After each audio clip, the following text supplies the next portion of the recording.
The pandemic is the best thing that ever happened to Joe Biden. That shocking statement reportedly coming from one of the president's top advisors. According to a new book, now White House aide Anita Dunn said that while Americans were suffering and dying from COVID. And Biden campaign officials all thought COVID helped their chances, but would never dare say it in public. Gee, I wonder why. Fast forward to today. Joe Biden is patting himself on the back for giving out 50 million shots to Americans under his administration. He, of course, couldn't resist attacking the guy who gave him the vaccine, though. Take a look.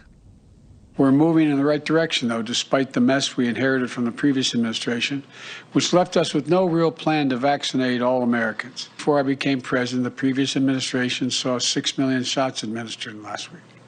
This coming week, we will administer over 12 million shots, double the pace. We must keep washing our hands, stay socially distanced, and for God's sake, wear a mask. Dana, what do they say? A scandal in Washington is when someone tells the truth? Is that what we're looking at here? It's a gaffe, but close, and I think that could work here as well. Jesse, you might be too young to remember the show The West Wing. Do you remember the show The West Wing? It was a great Thank show. you, Dana. And there was this one scene that I remember very well where the President Bartlett's dealing with all sorts of terrible things, got a scandal on his hands in the White House, and then something happens overseas that is an actual international crisis.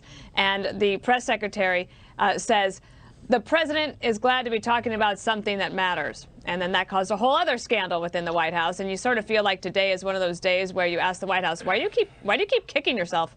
Why do you keep kicking yourself? You're doing it over and over again. I'll give you a couple of examples. One of them is this gaffe. I think that actually most people, anybody that analyzes politics, and I'm including everybody, could have said that, yes, obviously COVID helped Joe Biden. I think we all knew that. That was a situation where, if you remember back to February of 2020, President Trump had just beat impeachment. The economy is going great. Everything's looking good. And then COVID happens, and that's when, the president's numbers started to go down after a fashion. And Joe Biden's win was very narrow. So I think it's safe to say that without COVID, yes, Trump would have had a second term. And that's just the way it is for the situation that we're in. Greg, Dana mentioned, I think it was probably, mid-February, Trump beats impeachment. He cracks 50 in Gallup. Fastest wage growth in 50 years the year before, and the stock market's at an all-time high. Peace and prosperity right before COVID hit. I mean, it was looking like a layup for re-election. I think any honest broker can tell you that. We have to think about this looking backward, that the two most important impacts on the disease were vaccines and rapid testing. These are the two things that will pave the way back to normalcy. It's not mask wearing. It's not social distancing. It's not washing your hands. Those are important things. But you will be doing those for the rest of your life and still die without the rapid testing and without the vaccines. And we talked about how amazing the vaccines are. Meanwhile, and I have to add that, Kamala now sees that it's important to get your vaccinations, which I applaud, but it's a little late given the fact that under Trump, she was telling her constituency not to trust the vaccine for a political reason, to hurt President Trump. And given the fact that, minority groups have a problem justifiably trusting the effects of new treatments because they're often not given all the information, that did not help the situation with her saying, don't trust the vaccine. And now she's saying, let's trust it.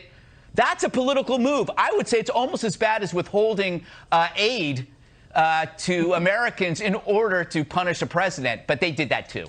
Who didn't get the vaccine because of Kamala Harris? Who didn't get the vaccine because of her righteous criticism? How many grandmothers are sitting around talking about it because they believe in her and they see what she's doing and they're so impressed with her trajectory and how plain-spoken she is, and they don't get the vaccine? So did that cost lives? Yes. And for one of Joe Biden's advisors to say this is the best thing to ever happen to him, tell that to the parents whose kids have committed suicide during the pandemic. It's beyond.